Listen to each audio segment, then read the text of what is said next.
नमस्कार, मैं हूं मनिंदर प्रताप सिंह। देश का आम बजट मंगलवार को संसद में पेश किया जाएगा। मोदी 3.0 सरकार का ये पहला केंद्रीय बजट होगा जिसे वित्त मंत्री निर्मला सीतारमण पेश करने जा रही है।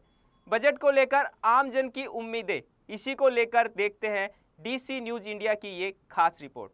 वित्त मंत्री निर्मला सीतारमण ने सोमवार को लोकसभा में आर्थिक सर्वेक्षण पेश किया। आर्थिक सर्वेक्षण 2023-24 के अनुसार वित्त वर्ष 2025 में रियल जीडीपी 6.5 से 7% रहने का अनुमान है। मोदी सरकार 3.0 का पहला बजट मंगलवार को आएगा। बजट से सभी वर्ग को खासी उम्मीदें हैं। केंद्र में भाजपा को पूर्ण बहुमत नहीं मिलने से बदली राजनीतिक परिस्थितियों में इस साल विशेषज्ञों को लोक लुभावन घोषणाएं होने की उम्मीद है। भारत की जीडीपी में अभी रियल एस्टेट सेक्टर का योगदान लगभग 8% है, जबकि यूरोप में तकरीबन 40% और चीन में 30% है।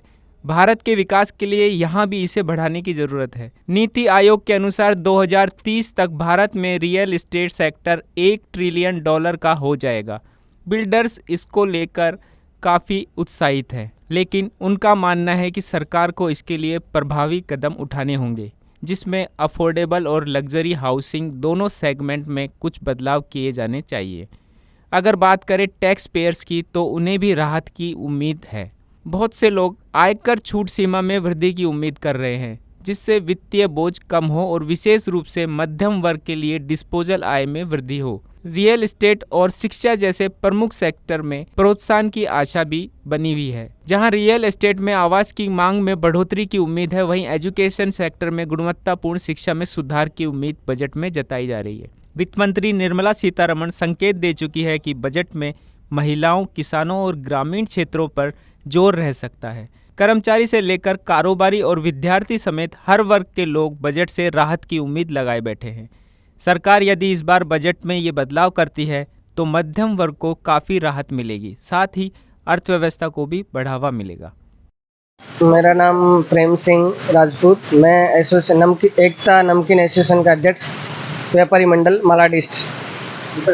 तो इस बार जो आप कह रहे हैं ये व्यापारियों को राहत मिले, बहुत इस टाइम हम सोच रहे हैं कि मोदी जी का जो बजट आने वाला है उससे काफ़ी लोगों को राहत, ऐसी सोच रहे हैं, विचार कर रहे हैं कि बड़ी राहत मिले व्यापारियों को, टैक्स में मिले, जीएसटी में मिले। बहुत कुछ बड़ा सोच के बैठे हैं कि लोग, छोटे जो व्यापारी हैं ना, उनको राहत मिलना चाहिए। बहुत कुछ उम्मीदें हैं इस बजट से, देखते हैं। मेरा नाम जील है, मैं बलाड से हूँ।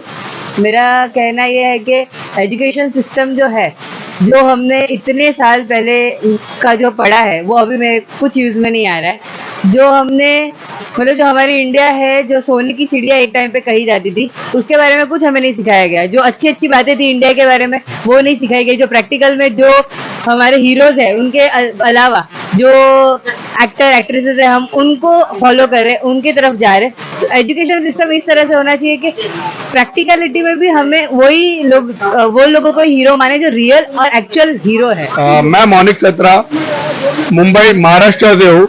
मेरी गवर्नमेंट से एक छोटी सी दरखास्त है कि पब्लिक को आजकल सर्विस प्रोवाइड चाहिए रहता है, तो गवर्नमेंट से यही दरखास्त है कि आप सर्विस सेक्टर पे जो जीएसटी रेट है, आई गेस 18% या समथिंग है, तो वो एक छोटी सी आप वो रेशियो जीएसटी का जो रेट है वो परसेंटेज आप कम कर देंगे तो ऑटोमेटिक सब चिप्स का रेट अपने आप कम हो जाएगा। मैं मड़ा से मुकेश जैन बात कर रहा हूँ। मैं मड़ा में दुकान है, सब ऑनलाइन दुकान हो गई है, तो दुकान के कारण धंधा ठप हो गया है। इसके बारे में कुछ कार्रवाई करें, तो ऑनलाइन को कम करें, पब्लिक दुकान पे आए, दुकानदार को सपोर्ट देवे। नमस्कार। मोदी सरकार का तीसरा साल है ये लगातार, तो आप बजट से क्या उम्मीदें हैं जो बजट आने वाला है अभी? बजट से उम्मीद है कि पेट्रोल और डीजल के भाव थोड़े कम होने चाहिए, जिससे सब महंगाई जरा कम हो जाए। कि पेट्रोल डीजल के हिसाब से भाव बढ़ रहे हैं सब जगह के। मुझे ये कहना है कि बजट में ऐसी तरतूब की जाए कि आम जनता को ज़्यादा से ज़्यादा सहूलत मिले और गरीब लोगों को अच्छे से अच्छे घर मिले, यही मेरा इसमें कहना है। आइए अगले जो है उनका जानते हैं कि क्या बजट पे क्या प्रतिक्रिया है उनकी। आपका परिचय? नमस्कार, मेरा नाम है प्रेरणुभाई सत्रा, शाहबाजी नाया का ओनर हूँ। भाई साहब बता रहे हैं कि बजट के बारे में। बजट इस तरह से होना चाहिए, जब अभी मोदी जी सरकार जो अभी अपना काम चला रहे, जब भी उन्होंने जीएसटी लाए, पहले सेल टैक्स था, बाद में बेटा अभी जीएसटी लाए। जीएसटी में लोगों के लिए, व्यापारी के लिए बहुत अच्छा है, मगर जीएसटी ऐसा होना चाहिए बजट के हिसाब से, जीएसटी ना लिमिटेड चार्ज होना चाहिए, ताकि हम व्यापारी को तो कोई चीज प्रॉब्लम नहीं है। जब ये चीज आती है बढ़ के, जीएसटी लग के आती है, लास्ट में जाती है आम जनता के पास, वो सब रेट अगर बढ़ता है तो आम जनता मरती है। इसे हमारे निवेदन है सरकार से कि जीएसटी लगाओ, मगर लिमिटेड करो, उसका जो रेशियो है रेट का कम लगाओ, ताकि आम जनता को ज्यादा हर चीज महंगाई न मिले। नमस्ते। हाँ, मैं चौधरी नमकीन एंड वेपर्स, दत्त मंदिर रोड, मलाड ईस्ट, लक्ष्मण चौधरी बोल रहा हूँ। कि हमारा छोटा सा बिजनेस है नमकीन आइटम का, जिस पर सरकार ने जो जीएसटी लगाई है, वो हम आशा करते हैं कि ये बजट में पूरी तरह से हटनी चाहिए। ये खाद्य पदार्थ है, आम पब्लिक के लिए तो उनको महंगा गिरता है, तो वो हटना चाहिए कहने का मतलब। और बाकी के भी यहाँ के बहुत सारे स्थानीय टैक्स वगैरह है, उसमें भी ये थोड़ा छूट होना चाहिए, जो कि बहुत ज़्यादा है। जैसे अपना फूड का है, इसका हेल्थ का है, और ये जो लाइसेंसों का जो फीस है हर साल बढ़ती ही जा रही है, तो वो भी कम होनी चाहिए। मतलब थोड़ी छोटे उद्योगों को उसके राहत। और दूसरा वो जो ऑनलाइन का बिजनेस है, वो भी थोड़ा हमारे लिए वो कम होवे तो हमारे को, छोटे व्यापारी को थोड़ी सुविधा रहती है। बस यही है, बाकी तो हम समय समय पर सरकार को जो भी है वो टैक्स देते हैं। देखिए, सरकार बहुत अच्छा काम कर रही है। मेरा नाम विनीत है, मैं मलाड का रहने वाला हूँ। सरकार बहुत ही अच्छा काम कर रही है हर जगह में, लेकिन जो महंगाई है वो पहले से बहुत ज्यादा बढ़ गई है। अब आदमी खाएगा क्या, कमाएगा क्या, खर्चेगा क्या?